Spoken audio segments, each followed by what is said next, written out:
Sure. My name is Gary Maxwell. I'm from the central Pennsylvania area.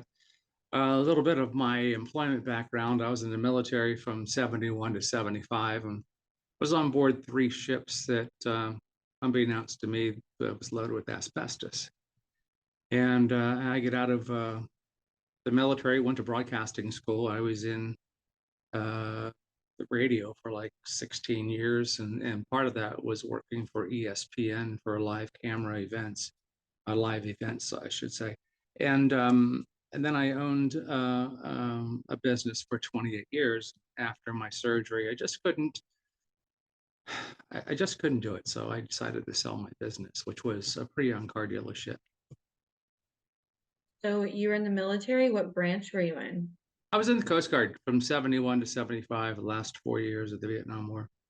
And so that's where you were exposed to asbestos.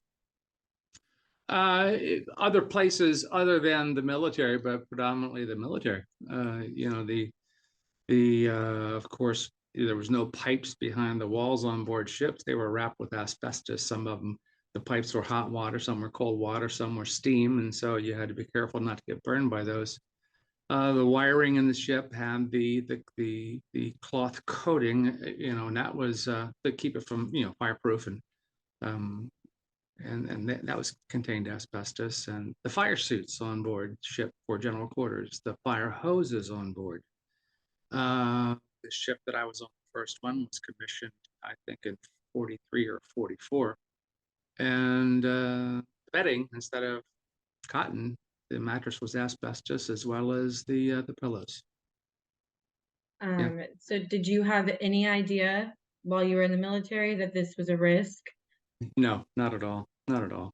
And the thing is that the ship that I was on, because of the steel in demand for making other tanks and stuff, the ship I was on was supposed to be a 317-foot ship, but they cut it down to 255 feet. But they still used the same 5-inch gun on the front of the ship. And they told you that whenever and to give you an idea how bad it was, whenever we had gunnery drills in the 5-inch gun, you were told to stay off the bulkhead and keep your mouth agape a little bit, because the seismic shock from the gun being fired, if you're leaning against the bulkhead, possibility of snapping your spine, or it would break your teeth if you had your mouth closed, supposedly.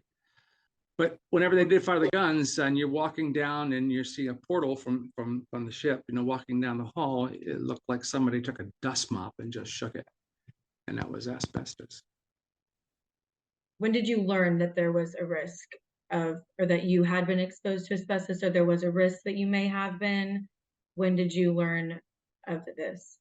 I didn't really learn originally about the risk, other than I was out splitting wood, and this was years after, and I noticed that I had difficulty breathing. I just couldn't catch a full breath, and so I went to my family doctor, and he goes, "Well, it sounds like bronchitis." So he gave me a round of antibiotics, and 10 days later, still it's not good. So they gave me another round of different antibiotics, and nothing. So he couldn't get me in to see a pulmonologist right away. So he told me to go to the local hospital emergency room just to get x-rays and stuff. And so the following morning after the x-rays, he calls my house and he says, "I want you to go to your local hospital and for an emergency procedure." And I'm thinking, what the heck is this? So what it was called a thoracentesis. Now, the story that I'm going to be telling you is my experience, and in my experience only. It's just that no medical, I guess, forecast in your health, but this was what happened to me. Thoracentesis is a fairly easy, simple procedure, a little uncomfortable, but it's not painful, where they go in and remove the fluid from around your lung and the pleural lining. And so they sent it out and it came back atypical cells. Okay, fine. And so 10 days later, it's even worse, to the point where I really couldn't breathe that well. Went in for a second thoracentesis, and they drew off more fluid. and they also took a biopsy, 5-point biopsy, and it came back as a malignant mesothelioma. So it sounds like it was a relatively quick process to find out that you had mesothelioma. Is that correct? Yes, because my family doctor didn't know what it was, and he says something suspect. So that's when he sent me in for.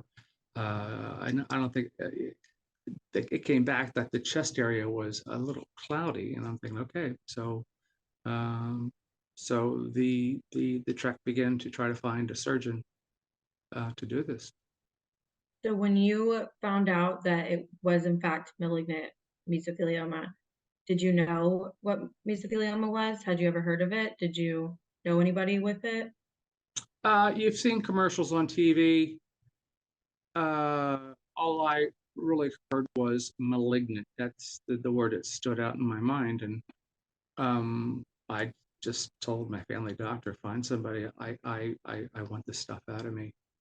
And my neighbor, 6 months prior to that, he was exposed, and went to a surgeon and had the surgery done, which was a surgeon that I had. And he highly recommended him, so I went to him. Who was your surgeon?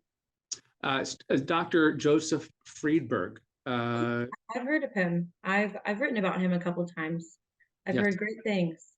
Yes, currently he is at Temple University. He works out of Fox Chase Cancer Center. Nice man, great guy. Like, he treats you like he's your best friend. It was a pleasant experience, other than knowing that I had cancer. So with Dr. Friedberg, were you treated at Temple or before he moved there?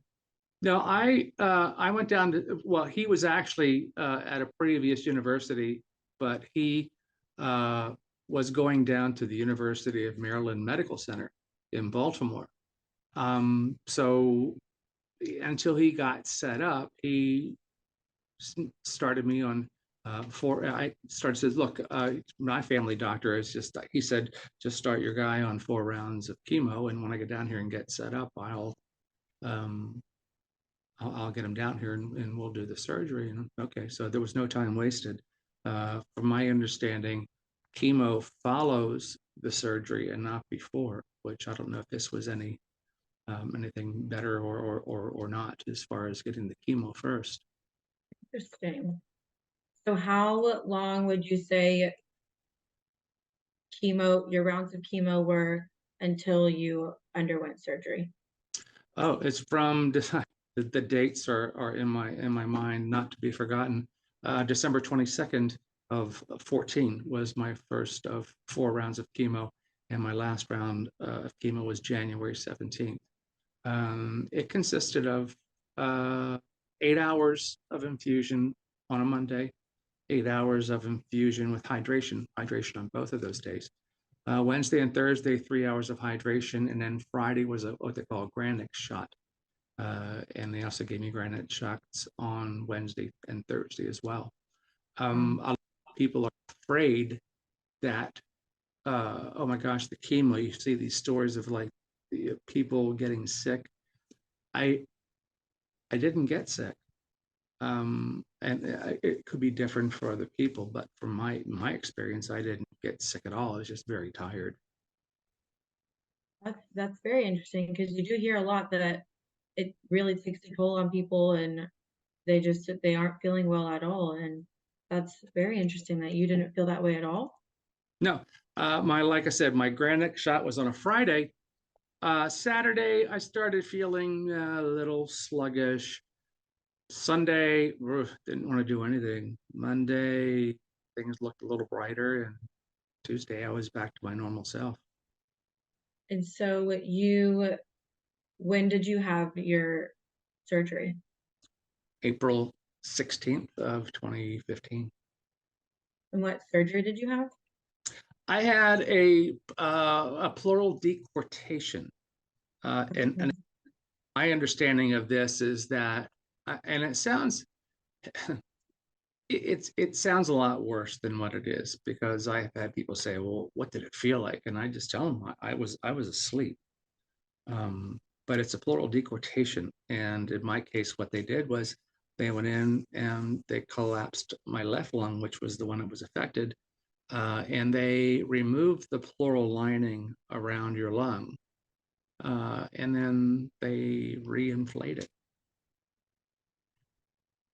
And so what was your recovery process like after that? Pain medications for a while. My favorite meal going through this process of my my chemo is that I loved scrambled eggs and toast, and I don't know why, but that tasted good to me, so I just kept eating it. And it took a while. They encouraged walking a lot to get your energy and your strength back. So I'd like to go back a little bit to your diagnosis.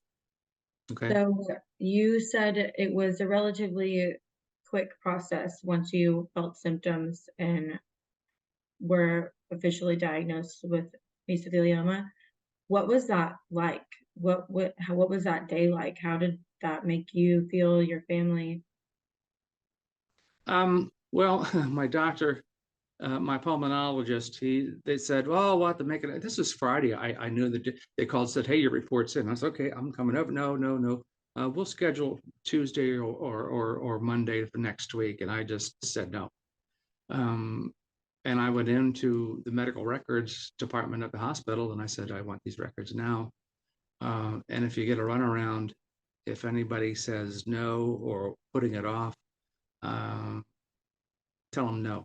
I want this now. You deserve it, because it's emotionally cruel.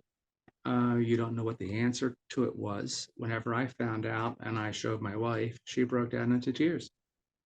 And I just said, okay, now we know what we're dealing with. Let's take care of this. Let's get it out of me.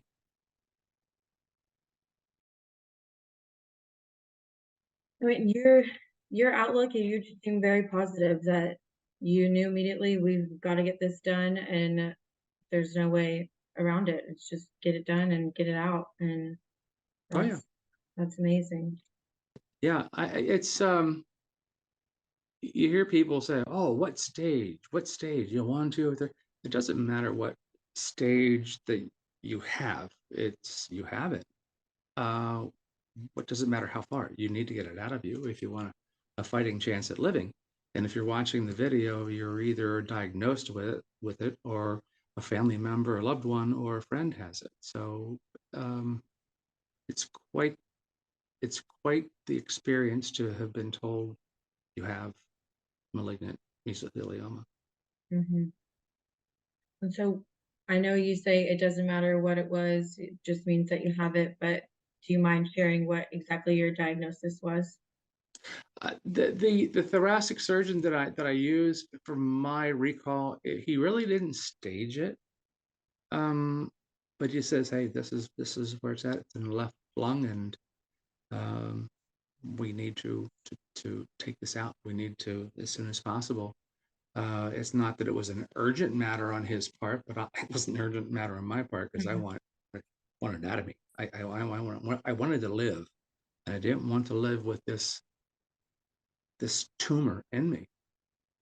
Yeah, well, it sounds like you were the biggest advocate for yourself, and that seems to be very important.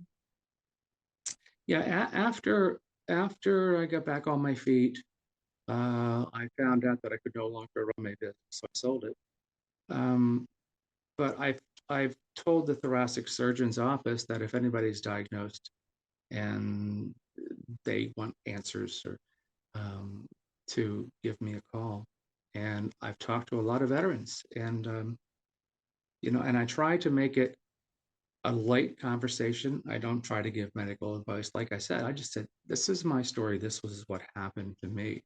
And you hear and read places things where post-surgery, you have a 12 to 21 month window of living. I just had my 8.5-year scan, and nothing's changed. So I think getting diagnosed early, that's the key to it. If you Mhm. if you're feeling bad, you think you have bronchitis, and your doctor says, "Well, I don't know what happens," go for a second round of antibiotics. No, talk to whoever to let them listen to you. Get them to listen and say, "Look, I think there's something else going on." Absolutely. And that's amazing that you stood your ground and you said, tell me now and let's get this moving. Yeah, yeah. No time to waste. I mean, but the surgeon that did my surgery, Dr. Freeberg, I mean, when the first time my wife and I met him, he came in and he goes, "Hey, how you doing?" I said, "Good." And he said to my wife, "Oh, I love your hair." And my wife says, "Oh, I like your shoes." And here I am with a pair of sneakers on. So it was like meeting an old friend that you haven't seen in a while. I bet that was very comforting, Oh, yes. especially being in such a vulnerable position that someone comes in and is so welcoming and makes you feel a little more comfortable in such an unknown time. Yeah, and you're at ease too. It's yeah, yeah. And the gentleman who was diagnosed, I'm not saying that it's a family-like setting, like, but it's a club that you don't want to be a part of. But if you are in that club, you want to help whoever you can. Just like my neighbor, him and his wife traveled down to Baltimore to be with my wife for my surgery. And that man was very weak, but this is what you do. Well, I'm glad you had support. Like that seems like the very most important thing. Um, so your wife was there with you throughout the whole process, and Yes, was she your caregiver, or did you have any outside help? Who would you say was like part of your tight knit group during that time?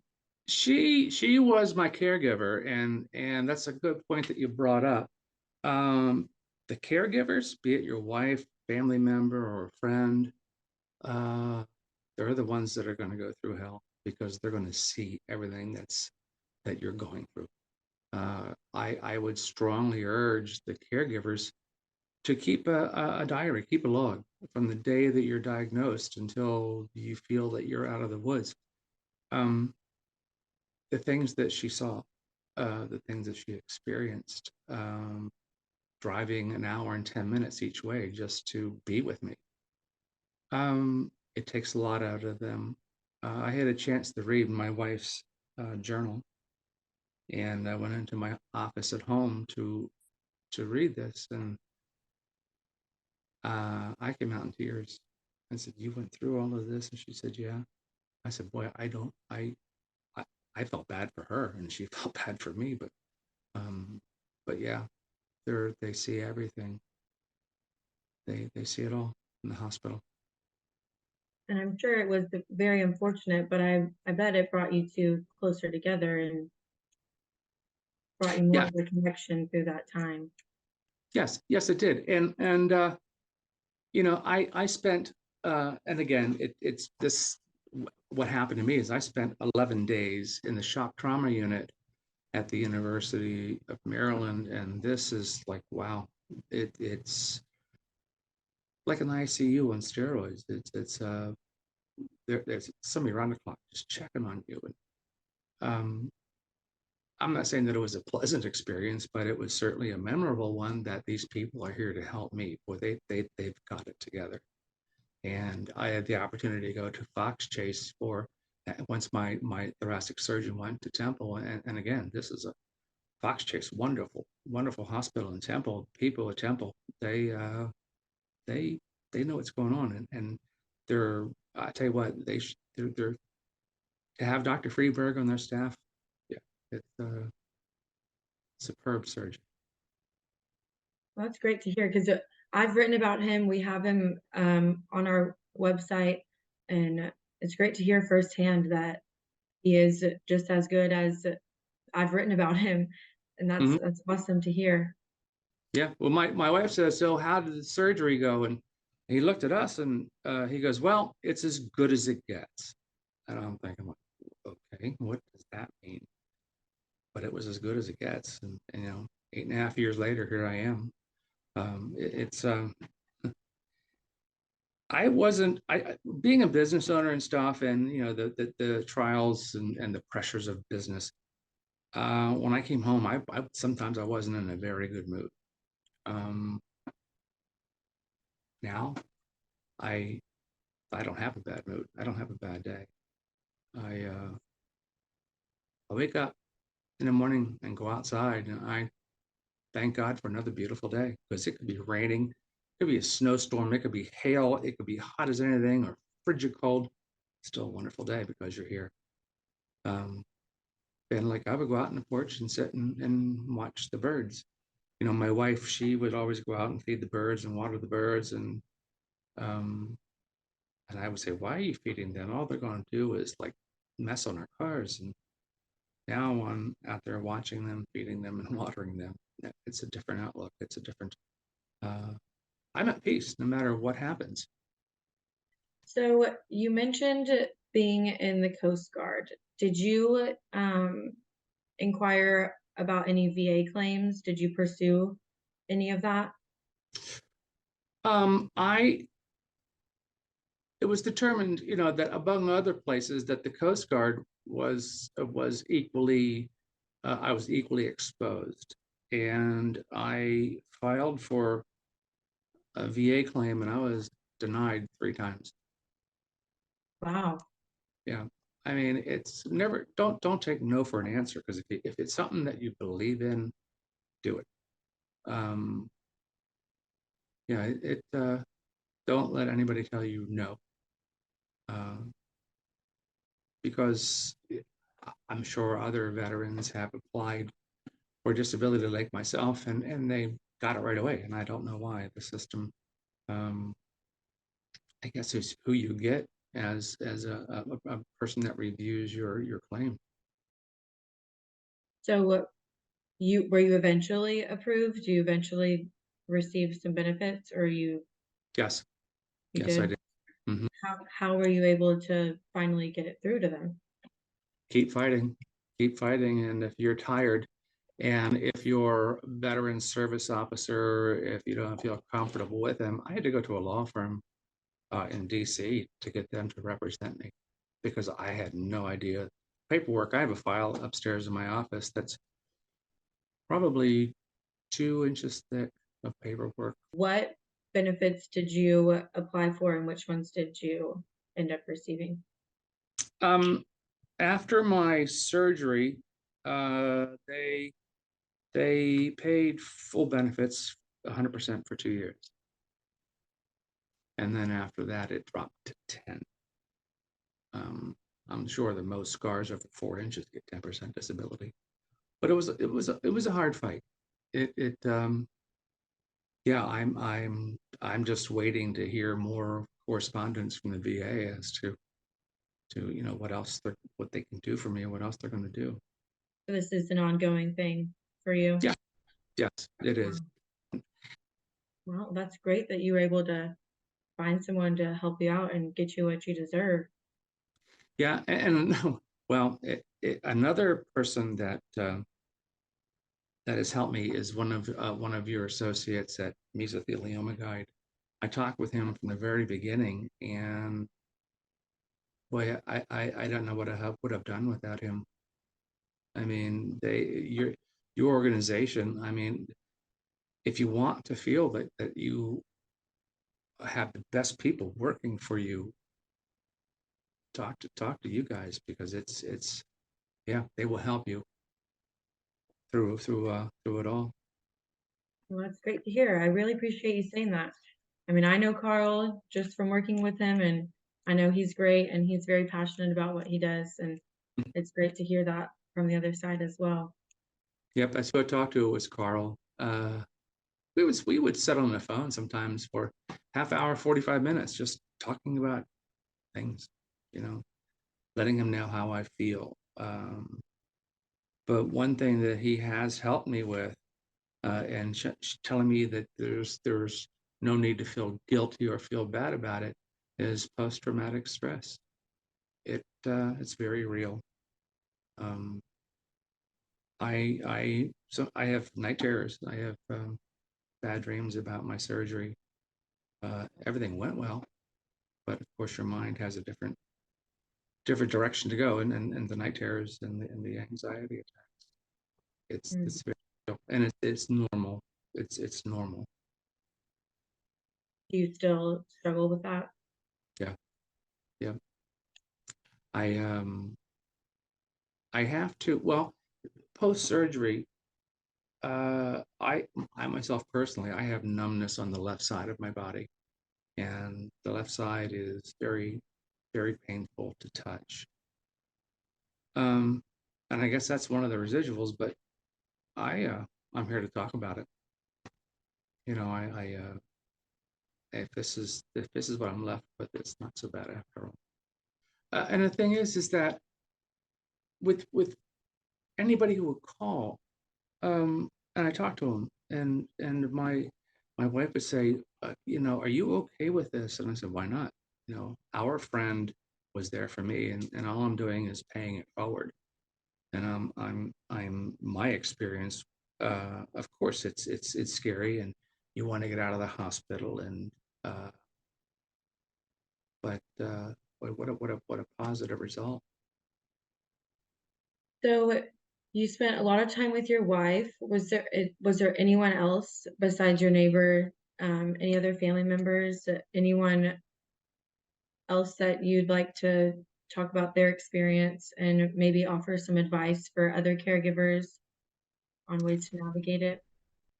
You know, my two stepsons, I mean, they were very, I mean, the youngest, he would come down with his girlfriend, which is now his wife. Um, they would come down and they make sure that they would see how I'm doing, if I needed anything. And but one thing, um, the grandson, uh, whenever we would eat, they would come down to the house the first time after my surgery. And of course, you know, you have a shirt off, and he didn't want me to hold him because he thought that Grampy had a snake on his back, which was the scar. You know, it's about a 12-inch scar on my back. And I bet that was difficult. And I just put my t-shirt back on and just decided to walk with him hand in hand. And you know, it along with this, it takes a lot out of you. Like I really can't lift much over like 20, 25 pounds, because when I do that, my scar, it hurts. And I don't know why that is. And so it still hurts today. Oh yeah, to this day, yes, yes, it's painful. And uh I have to sleep on my right side because I can't sleep on my back because of the pain. I can't sleep on my stomach because of the pain. Certainly can't sleep. I had a sleep study done, and again, I never thought about this, because I just wasn't getting a good night's sleep, and being when I say by waking up 5 or 6 times, it's from the pain. You It's painful, and there's no rhyme or reason as to why. In my case, one of my ribs was resected, um, so that way they can get back there. The But I had a sleep study done at the VA, and I think my oxygen saturation rate, if I recall, was 75%, which is dangerously low. And I had 55 events per hour where I actually stopped breathing and continue to breathe. So now I sleep with a CPAP, and that noise keeps me awake sometimes, but it's a lot better than and not being, you know, healthy in your sleep and getting a good night's sleep, which I do now because I sleep much better. But you know, one thing about whenever you're diagnosed, um, all is not lost, because you have the opportunity to have, you know, surgery and to go for chemo, and boy, don't give up. You can't give up. talking to veterans, some will still call and say, hey, how you doing? And we get the chance to talk, even though a lot of us we never met. We still talked and had a good time talking. And I, all this time, I hear the word cancer, the commercials on TV. There, I have to put them on mute or change the channel or something. That's just me, because there are times I just don't want to be reminded. But if somebody says, what were you sick from, and I said cancer, but I don't give the word and any power. I just say I was sick. I don't use the C word. No, it's just the experience was enough. I don't have to give it any. Like I said, my outlook on life has changed. Boy, grandkids and great grandkids and my name to them is Grampy. I'm like, oh my gosh. But yeah, I would love to see the grandkids graduate from high school. That's my wish. And so you say that it's totally changed your outlook on life. Did that happen once you entered remission, or did that happen once you were diagnosed? When did you feel this change happen? Shortly after my surgery, and I heard, the term as good as it gets. And my surgeon says that you get terms like, oh, I'm in remission, or but my surgeon used the term complete remission. And I guess that since I my first surgery, well, the only surgery I had, the CAT scans have not changed at all. Wow. Yeah. That's great news. Sure. And there are, like I said, that's, this is my story and what happened with me. And sure, some of the people that I've talked to over the phone that I have become close with, no longer with me. I mean, that's sad. I'm sorry to hear that. Yeah. But the reality of it is that, okay, you have it. What do I do to get rid of it? I don't want it to come back. This isn't my own belief, but I quit eating sugar. I quit eating white flour. And there's a plant called stevia. That's a natural sweetener. Mm-hmm. Because whenever you have a PET scan done, and I've had 2 of those, what they do is they inject a radioactive fluid into you, or isotopes or something, and along with that is a very, very high fructose. Cancer tumors love sugar, and that's why whenever you have a PET scan, my understanding is that the sugar goes right to the tumor. It's sucked into the tumor somehow, and along with the radioactive isotopes, and that's what lights up on the PET scans. So I've stopped sugar. I've stopped drinking diet sodas because the artificial sweeteners in there are not really good for you either. So yeah, stevia. It's a plant. Interesting.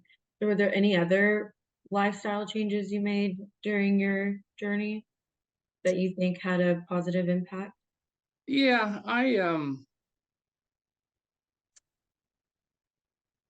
a lot more laid back. Like I said before, some people would think I was not a very nice person, but it's just like we just we had a dog. We have a dog that's 8 years old, and my wife got that because shortly after my surgery, it's just like the house was quiet, and so my wife came home with a puppy, and I said, "Why do we have to do that?" I had 2 dogs that I had to put down within 9 months of each other from cancer. And I just said, that's the toughest thing I ever had to do, was put these the two dogs down. So now we have a 9-month-old puppy, and she is a terror. She will chew up anything. And this morning, my wife said, "Oh, she chewed up the edge of the carpet, the wall-to-wall carpet." And I just said, "All right." And then what we'll do is just have somebody come out and put new carpet in, or try to fix it. Before, I would not say lose it, but I'd be very upset with the dog. Not anymore. It's, don't sweat the small stuff, because it's all it is. Absolutely. I mean, I think everybody should take that word of advice. Don't sweat the small stuff. No. And whenever you're first diagnosed, I only way I could say this is that fear is a liar. Don't no. Don't believe it, because of course you get yourself all worked up. It's just like, it's a worthless emotion. You're afraid of something that may never happen, and I've concluded that fear is a liar. So do you think you were conscious of that when you were diagnosed and through your treatment and stuff? Were you conscious of not letting the fear get to you, or is that something that you've overcome through time? I think over time, there was a lot going on in that time, and again, to say to the caregivers that keep that diary, because things are going to move fast. You're going to forget a lot of things, and a lot of times my wife had referred back to her diary, to her journal that she kept, to the point what I've eaten that day, what I've had to drink, how I felt, temperature. There were so many things that she entered into the journal. And he said, "Oh me, remember back whenever we went down here and I said, "No." So we go back to the journal, and I said, "Oh yeah, now I remember." And the the real slap in the face was that down at the University of Maryland in Baltimore, whenever I got out of the hospital, being there for 11 days, we're riding along the harbor, and I looked over at my wife and I said, "What do you see to the right?" And she says, "A Coast Guard ship, an old one." Yeah, it was the sister ship of the one that I was on. I thought I was hallucinating, but no, it's there in Baltimore. So Wow. yeah, it yeah, I smile more. I want to do more, even though I can't.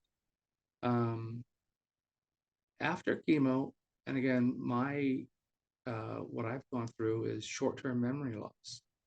Uh, and when you've had 4 rounds of chemo, I have severe polyperipheral neuropathy in my feet and my hands, where they're numb.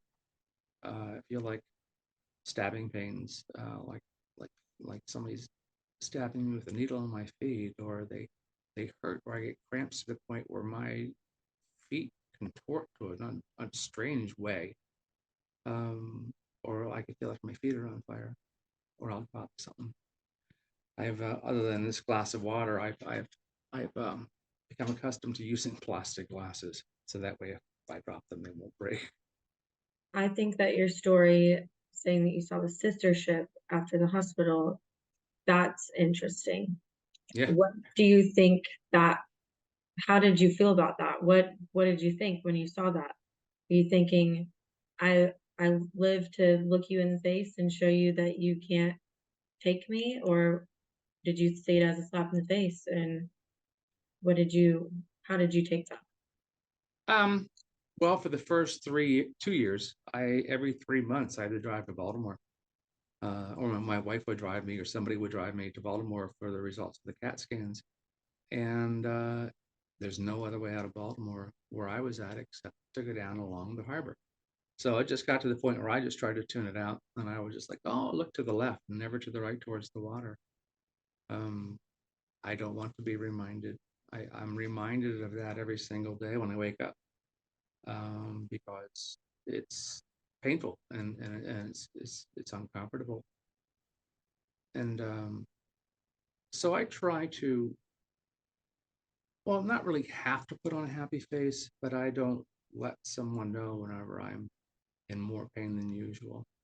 And this is from my surgery, this is one of the effects for me. I don't know how it would be for someone else, you know, what they would feel and go through. But my wife was a trooper. Hmm, I, whenever I had the report done when it said I had malignant mesothelioma, the second thoracentesis that I had done, going back a little bit, they were just going to draw the fluid off. They weren't going to do any biopsy, and my wife demanded that a biopsy be done, or else we're going to go to a different hospital. And my pulmonologist was 3 minutes from getting on a plane to fly to California. So my wife said, if we don't get it, we're going somewhere else. Plainly put, my wife saved my life, because after the second thoracentesis, and this is kind of scary, I still get chills from it. After the second draw off fluid, the symptoms went away. It's like it never happened. Really? Yeah, and that she was there, and she said, "Nope, we're going someplace else if you don't get this." So they did like five-point biopsy. Oh yeah, she was very adamant about getting this done, and to this day, I mean, like I said, she's my hero, because she stood up for me when I was too scared to speak for myself. That's amazing. Mm. That's amazing that you have somebody so strong in your corner who's Yeah. willing to stand up. And Yeah, for 10 days having a fluid draw off, and 10 days later having more fluid draw off, and for it to go away after the second draw off of fluid around my lung, and for the symptoms to go away. Oh yeah, I had a full breath after that, and no symptoms. wow. Yeah. So I was diagnosed November 3rd of 14. And then we found a place to go for the chemo. And that's another thing, you know, you go to an oncologist. We went to a couple of them, and we wanted to see their infusion units. And you go into one, and they're just sitting there like, and half of them are asleep, half of them just staring off into space. My third place was actually the hospital that I went to for the two procedures that I had, the two thoracentesis.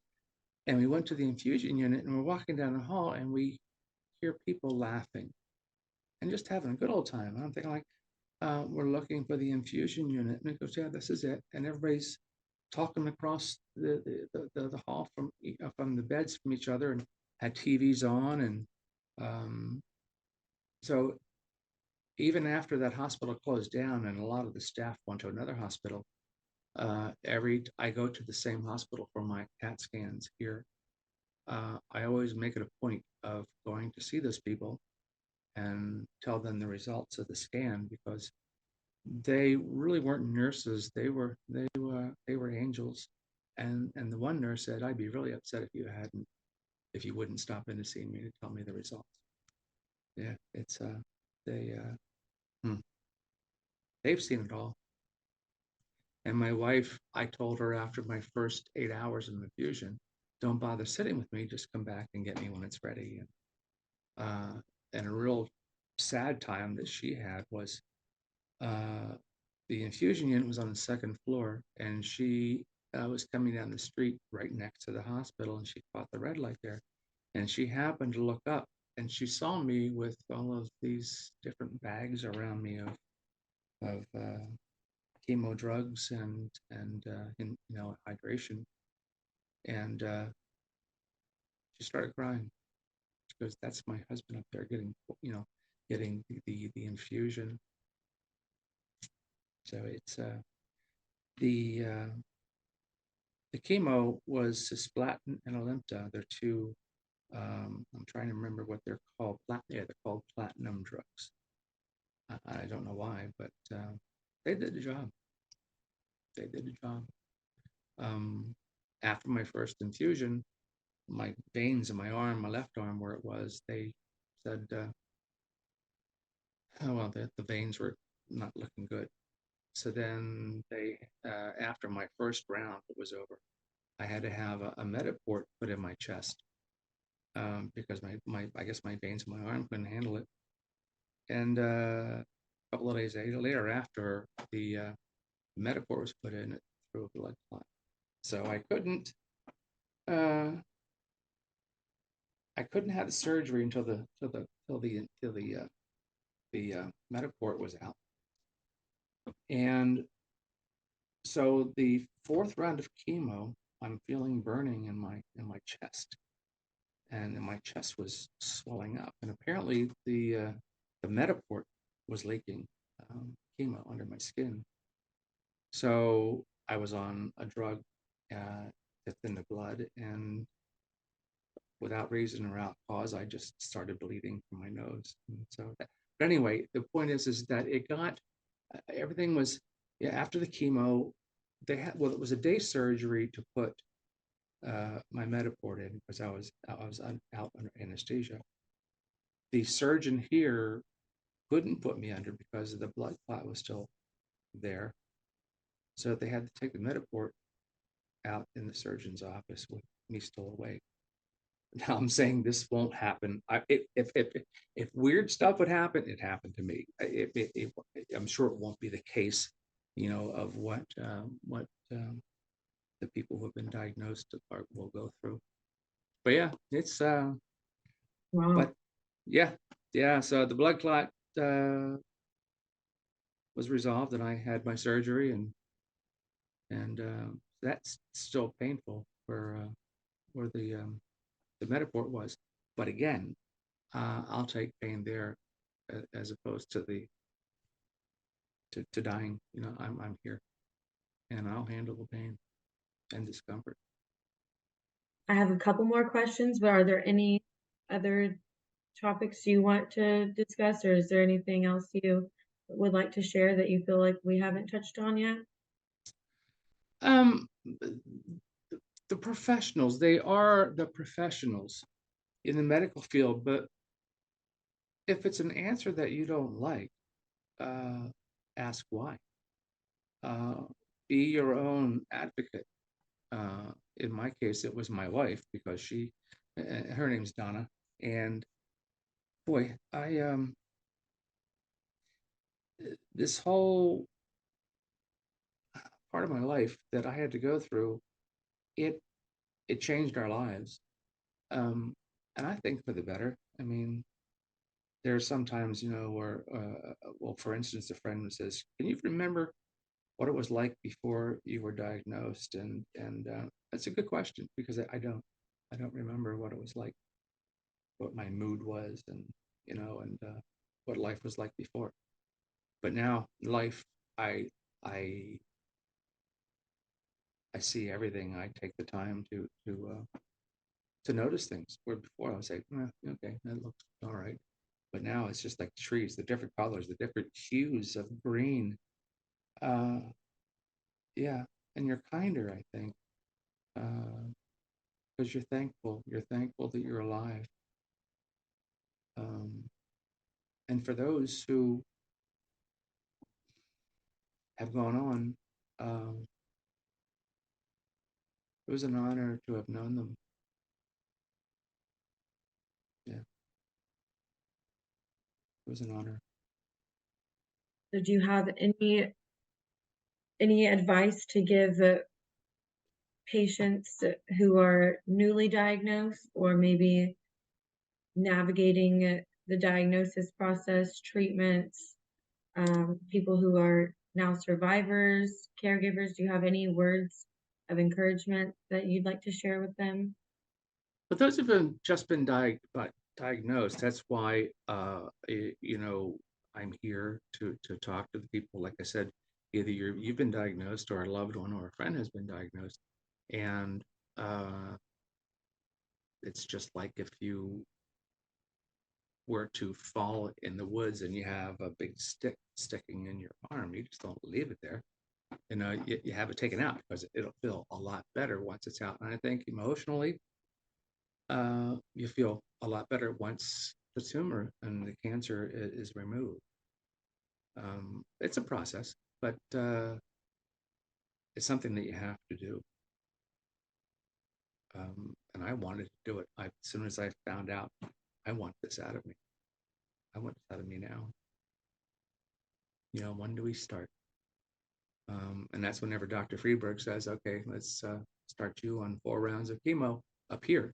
And then when I'm ready for you down in the University of Maryland in Baltimore, um, uh, they'll be ready for me. And that's what happened. I think I was the second surgery there.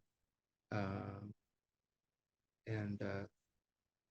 his right-hand person, Melissa Culligan, she's something else too, very knowledgeable. And she always wants to know how I'm doing whenever I call for Zoom meetings and stuff after my CAT scans. Both of them are there. And I'm glad they are. I'm glad I talk to them every time, as opposed to me having to drive. Let's say, let's make it easier for you. Let's do a Zoom meeting. And still has a smile on his face. Still feels like he's a long lost friend. I mean, that's how he affects me. But you have to feel careful. You have to feel good about who is operating on you. If you have any questions or any doubts, get them answered first. I went into it not knowing what was going to happen. And so when you were finally told that you were in complete remission, what was that like? Guardedly optimistic. I don't know if that's a good enough answer, but guarded. I was happy. I was thrilled. That thinking like, okay, it's almost like waiting for the other shoe to drop. But yeah, I was guardedly optimistic. Glad to hear it. Yeah, glad to hear it. Very much so. I think guardedly optimistic is probably the perfect way to put it. Like you Yeah, said, it may not be the most perfect answer, but I don't think there is. I yeah. think that's realistic. Absolutely. It's just like the answer he gave whenever my wife says, you know, how did surgery go? And he says, it's as good as it gets. And that was kind of that's still I still think about that statement. I'm thinking like, as good as it gets. All right, well, here I am, you know, 8.5 years later. I must be pretty good. Mm-hmm. Pretty good. And there are people out there who have survived as long as I have, and I think I know there's a few out there that are even longer. But you know, getting back to my doctor thinking that it was bronchitis. If you don't think that 2 rounds of antibiotics have helped you, or even after the first round, question it. You know, just say, hey, I mean, I think I should have an X-ray or a CAT scan, you know, with or without contrast. I want to know what's going on. And I know that's kind of what we're bored, but man, I mean, even if your insurance doesn't cover quite all of it, I think it's good to get one, because for an X-ray, and my doctor, he didn't know what was going. He just couldn't figure it out. And he's a good doctor, my family doctor. Um, but yeah, it's been a long journey, and you know, I try to forget if for a little bit, you know, of having have a mental vacation. But then, you know, you turn one way or the other, it's like, oh yeah, there's that pain again. It's yeah. I mean, for me to not be able to lift anything over 20, 25 pounds, I mean, I can't even, you know, pick up and hold my granddaughter. I guess I could if I was sitting, but I have a fear of maybe not being able to feel with my hands and dropping her. It's you give up a lot. You give up a lot. You give up a lot. But at least I'm able to see them, and they're able to see me, and that's good enough. It's good enough. You know, I go to their birthdays. I hope I go to many birthdays. I hope I go to many graduations from my grandkids. Or how would you compare your life now compared to 8.5 years ago, your day to day? So you're recovering from surgery, you're in pain, but what's it like now? Life is yeah. It's just like somebody takes the blinders off of you, and you're able to say, wow. Even though you look at them every single day and you see these things, you look at them much differently. They're in much more detail, much more, I don't want to say vivid, but things stand out that you haven't seen before. You know, it's just like people, they get into their cars and they drive to work from home. Same route, same route. I'll take different routes because of things that I might have missed or things that I didn't see before in the eyes that I've seen. You know, my eyes before were, you didn't notice something, but then, oh yeah, it's like there was an old back a country road in Lancaster County where there's old tombstones dating back to the early 1800s. I never noticed that, but I made a point of pulling over and just kind of looking at the different gravestones and their names, where how they, you know, from the time period, when were they born, when did they pass. A lot of things that you see but you don't see. But now it's life is wonderful. But any closing remarks? I think we've covered a lot of ground, and again, I really appreciate it. But if you have anything left to say, please do. Well, obviously, the people watching this, like I said, they have been diagnosed or they have family members or friends. If you're a caregiver, be there for them. And I know the caregivers, like I said, they're the ones that go through hell because they see it.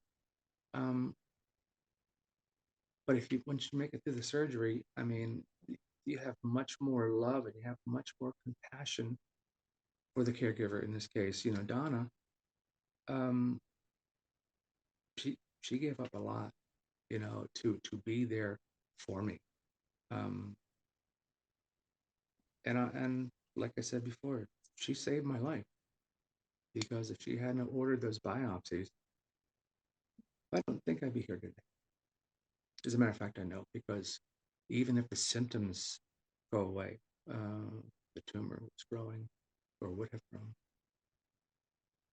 So, you know, be your best advocate, and yet feel comfortable with the people who are going to be operating on you and the people who are going to give you your you know, your infusions, you know, of chemo. And I think I've had the best. And I'm sure there are other great surgeons out there who do this that will do a good job, do a fantastic job. But look at it as being the glass is half full and not half empty. Be optimistic, because you got to get your head in order, and you have to be okay with what's going to happen.